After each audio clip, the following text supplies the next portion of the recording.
Nesta terça-feira, nós trazíamos uma notícia relevante que foi divulgada pela Associação Brasileira dos Frigoríficos. Afinal, a Abrafrigo, com apoio da ABEC, que é uma terceira parte interessada, ela entrou com um pedido de ação de inconstitucionalidade contra a situação, a ação de inconstitucionalidade número 4.395, em relação à solicitação da subrrogação, que é o dever do adquirente de produção rural de pagar a contribuição em substituição ao produtor rural. É o chamado FUNRURAL, né? Então, essa ação que foi colocada em caráter preliminar, né, pelo ministro, cautelar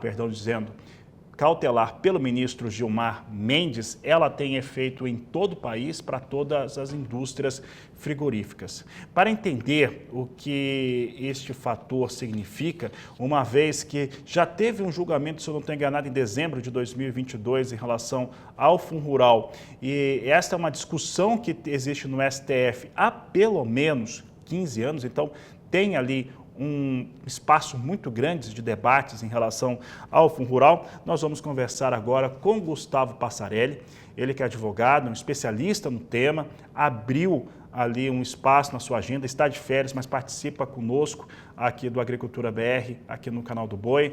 Passarelli, um prazer falar contigo, nem nas férias a gente dá paz, mas é por conta essa decisão, né, que foi anunciada, principalmente pela Abrafrigo. Ela falou de uma maneira comemorativa, inclusive.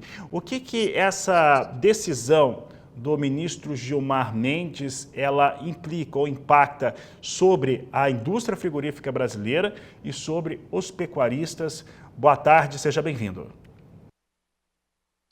tarde, Fabiano. Tudo bem? É um prazer estar novamente aqui com vocês.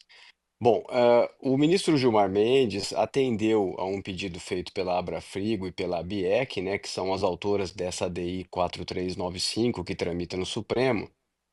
E essa ação ela tem dois objetivos. Ela tem o objetivo de declarar a inconstitucionalidade da cobrança do Fundo Rural e também declarar em pedido subsidiário, em pedido sucessivo, a inconstitucionalidade da subrrogação. Com relação ao primeiro tema, que é a inconstitucionalidade do Fundo Rural, nós já temos uma decisão proferida pelo Supremo de 6-5, como você mesmo mencionou, foi um placar apertado, esse julgamento terminou em 2022, mas fato é que, a despeito de já ter sido incluída 15 vezes em pauta para proclamação do resultado no plenário presencial do Supremo, até o presente momento esse feito não foi incluído em pauta, portanto não há ainda o resultado declarado, e não há uma previsão também para que esse processo seja novamente colocado em pauta no Supremo. Diante disso, e até mesmo por força de uma divergência, porque a grande verdade é assim, sabe-se que o Supremo declarou a constitucionalidade do Fundo Rural, mas não se sabe em que termos. Não se sabe, na verdade, se haverá uma modulação de efeitos e, sobretudo, como ficará a questão relacionada à subrrogação, porque o próprio ministro Edson Fachin teria declarado a inconstitucionalidade dessa cobrança. Então, diante desse cenário, o que que acaba acontecendo? Há várias ações tramitando em primeiro e segundo grau, com decisões conflitantes, ora reconhecendo a constitucionalidade da subrrogação, ora não reconhecendo a constitucionalidade, e isso tem gerado uma insegurança jurídica muito grande. O que foi feito, então, foi um pedido nessa DI 4395 para que seja suspensa, sejam suspensas as ações judiciais em andamento no país até que seja proclamado o resultado definitivo sobre a questão, sobre o julgamento da subrrogação sobre a constitucionalidade ou inconstitucionalidade da cobrança do Fundo Rural. Com isso, esses contribuintes, né, ou adquirentes dessa matéria-prima, eles não precisam fazer esse recolhimento.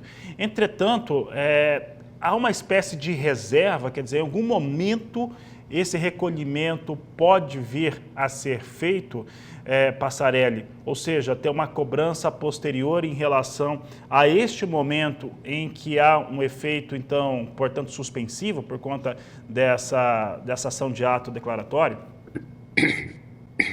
Bom, é importante mencionar, Fabiano, que a decisão do ministro Gilmar Mendes tem por objetivo assegurar que se alcance segurança jurídica com relação a essas decisões. Porém, isso porque, obviamente, como eu mencionei há pouco, há decisões sendo proferidas em vários sentidos, tanto em primeiro quanto em segundo grau. Mas é importante ressaltar que esta decisão do ministro Gilmar não está a suspender a eficácia da cobrança, não está dizendo que o tributo não precisa ser recolhido. O que ele fez foi suspender as ações em andamento pelo país, com o objetivo de se evitar que decisões conflitantes sejam proferidas relacionadas ao entendimento que o Supremo tomou sobre o assunto, o que somente se vai saber após a proclamação do resultado. Mas não houve uma determinação por parte do ministro do Supremo de que o tributo deixe de ser cobrado, de que o tributo deixe de ser recolhido. Então é importante consignar que as empresas que eventualmente, por força dessa decisão ou mesmo por força de processos judiciais, deixem de realizar o recolhimento do tributo, caso seja declarada no futuro constitucional a cobrança, obviamente elas teriam que fazer esse recolhimento. Por isso que é importante ter muita cautela na tomada das decisões, administrativas, econômicas aí por parte das empresas nesse momento.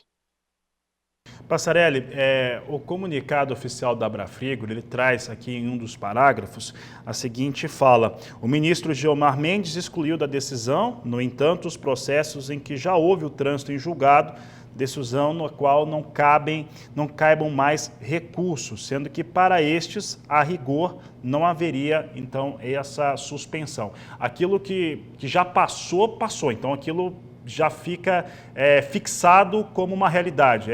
Esse é o entendimento, Passarelli? Exatamente, Fabiano. Para aquelas ações judiciais em que já se verificou o trânsito em julgado, e o que que é o trânsito em julgado? Aquelas ações que já acabaram, aquelas ações que já têm decisão definitiva e que não cabe mais nenhum tipo de recurso. Naquelas ações em específico, elas não são afetadas por esta decisão proferida na DI 4395 e nem mesmo pelo resultado final que o Supremo eventualmente venha a proferir a respeito do assunto. Tá certo, Passarelli. Para encerrarmos aqui a nossa entrevista, pensando na cadeia produtiva, os principais envolvidos, aí isso envolve principalmente o setor industrial, qual que é o pensamento para o setor industrial, para o pecuarista, quanto aos recursos de fundo rural e como que eles devem ser, neste momento, pensados ou planejados a partir de um momento como esse? Bom, sempre quando se trata de ações que questionam a legalidade da cobrança de tributos, Fabiano, nós sempre temos um entendimento de que é necessário ter cautela, até porque, como se nós analisarmos, né, desde as primeiras decisões proferidas a respeito do Fundo Rural, nós já tivemos uma enorme variação do entendimento da jurisprudência, ora considerando a cobrança constitucional, ora considerando inconstitucional e até mesmo nesse último resultado do Supremo, em que se declarou a constitucionalidade da cobrança, muito embora não tenhamos ainda um posicionamento definitivo por parte do Supremo, porque o resultado não foi proclamado ainda, não sabemos a extensão desse julgamento. É óbvio que é uma decisão importante proferida pelo ministro Gilmar. Eu, particularmente, acredito que a tese da inconstitucionalidade da subrogação é uma tese forte, porque realmente nós temos já duas leis declaradas inconstitucionais antes que tratavam da subrogação, e a Lei 10.256 de 2001, que tratou novamente do tema, não tem nenhuma previsão na Constituição nesse sentido, então eu acho que é uma tese de mérito relativamente forte. Nós já temos manifestações do Supremo reconhecendo e declarando essa inconstitucionalidade quando do julgamento ainda não finalizado. Mas é sempre óbvio ter muita cautela com relação a se preparar para uma eventual contingência da declaração de constitucionalidade e eventual necessidade de se fazer o recolhimento aos cofres públicos. Esse é um problema que deve pautar, uma preocupação que deve pautar a tomada de decisão por parte das indústrias do setor. Tá certo, Passarelli. Passarelli, só vou fazer um complemento, porque durante muito tempo o Supremo Tribunal Federal pareceu, emprestando um termo econômico, mas pareceu muito volátil em relação a aquilo que estava sendo decidido, pensado, discutido sobre fundo rural, a constitucionalidade ou inconstitucionalidade neste procedimento. É possível hoje afirmar que há já uma situação um pouco mais consolidada sobre o ato do Fundo Rural, sobre até a decisão do próprio Gilmar Mendes, agora essa mais recente?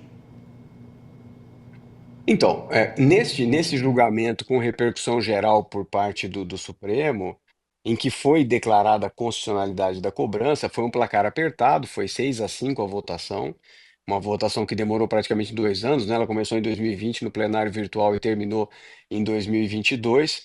É, a meu ver, a constitucionalidade do tributo já foi declarada pelo Supremo. É óbvio que há possibilidade de revisão de posicionamentos, há possibilidade, certamente haverá embargos de declaração interpostos contra a decisão do Supremo quando proclamado o resultado final da questão, mas a princípio, da maneira como está colocada hoje, a constitucionalidade da cobrança em si está declarada. O que eventualmente ainda falta se discutir é sobre a inconstitucionalidade da subrogação. E isso é necessário aguardar, mas sem dúvida alguma que proclamado o resultado, e daí a importância da decisão hoje proferida pelo ministro Gilmar, proclamado o resultado, haverá sem dúvida alguma mais segurança jurídica, porque tem repercussão geral. A ideia é justamente pacificar o entendimento a respeito da questão.